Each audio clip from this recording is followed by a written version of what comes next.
시청자 여러분 안녕하십니까? 김희선입니다. 안녕하십니까, 노준영입니다. 북한이 오늘 또다시 동해상으로 탄도미사일을 발사했습니다. 북한은 오전 7시 40분쯤 장거리 탄도미사일 한 발을 발사했는데요. 이어 1시간 뒤 단거리 탄도미사일을 2발을 추가로 쐈습니다. 어제에 이어 이틀째 도발이죠. 네, 맞습니다. 북한은 지난 2일 분단 이래 처음으로 동해 NLL 이남 공해상 방향으로 단거리 탄도미사일을 발사하는 등 10시간 동안 4차례에 걸쳐 미사일 총 25발가량을 퍼부은 데 이어 이틀 연속 도발을 감행했습니다. 네, 이로써 북한은 전날 4차례와 오늘 1차례까지 올해 들어 탄도미사일 30차례를 쐈고 순항미사일을 3차례 발사했습니다. 윤석열 정부 출범 이후 미사일 발사로만 보면 19번째입니다. 한편 미국의 군사 전문가인 브루스 베넷 랜드 연구소 선임 연구원은 김정은의 이러한 도발은 그가 얼마나 절박하고 긴장한 상태인지를 보여준다며 그의 관심을 끈 지금이 오히려 북한을 핵무기 관련 협상장으로 복귀시킬 수 있는 기회라고 분석했습니다.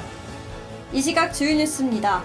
이태원 참사 관련 트라우마를 호소하는 유가족과 목격자뿐만 아니라 불안감이나 우울감을 느끼는 사람들이 늘고 있는 가운데 정부가 누구나 버스에 탑승해 심리 상담을 받을 수 있는 마음 안심 버스 운영을 확대합니다. 보건복지부는 현재 서울 시내 분향소 2곳에 5대가 운영 중인 마음 안심 버스를 전국 각지의 분향소 인근에서도 운영하는 방안을 검토 중입니다. 이태원 참사 당시 윤희근 경찰청장이 사고 발생 2시간 만에 첫 보고를 받은 것으로 나타났습니다.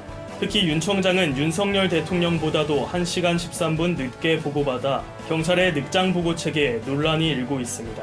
미국 연방준비제도가 오늘 연방공개시장위원회에서 4회 연속 기준금리를 0.75% 인상하는 자이언트 스텝을 단행하면서 한미금리 격차는 1%포인트로 벌어졌습니다. 이로써 한국은행이 이번 달 24일에 있을 올해 마지막 금융통화위원회 정례회의에서 금리 인상이 불가피해 보입니다. 경찰이 이태원 압사 참사 당시 서울경찰청 112 상황실 상황관리관이던 서울경찰청 인사교육과장 유미진 총경을 대기 발령했습니다.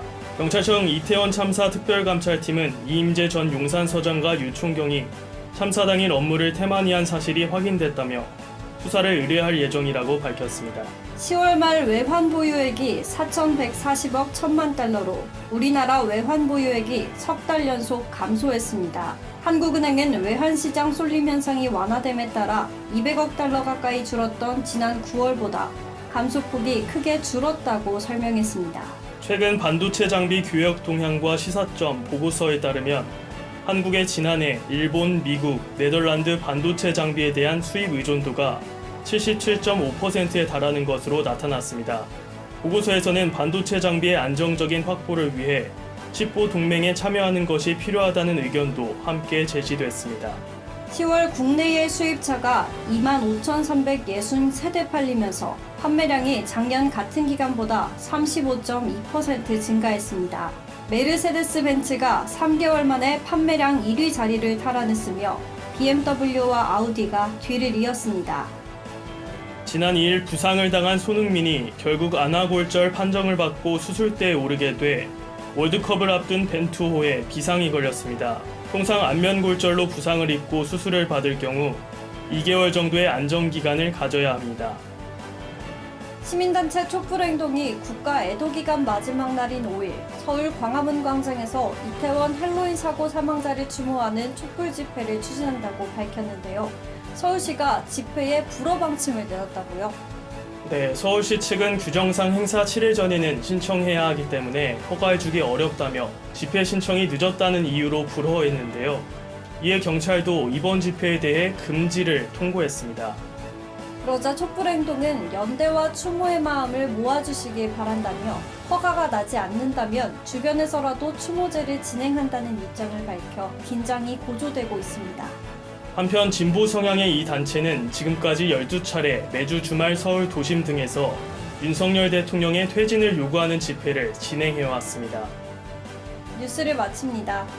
오늘 영상이 유익했다면 구독과 좋아요 눌러주시기 바랍니다. 지금까지 노준영, 김희선이었습니다.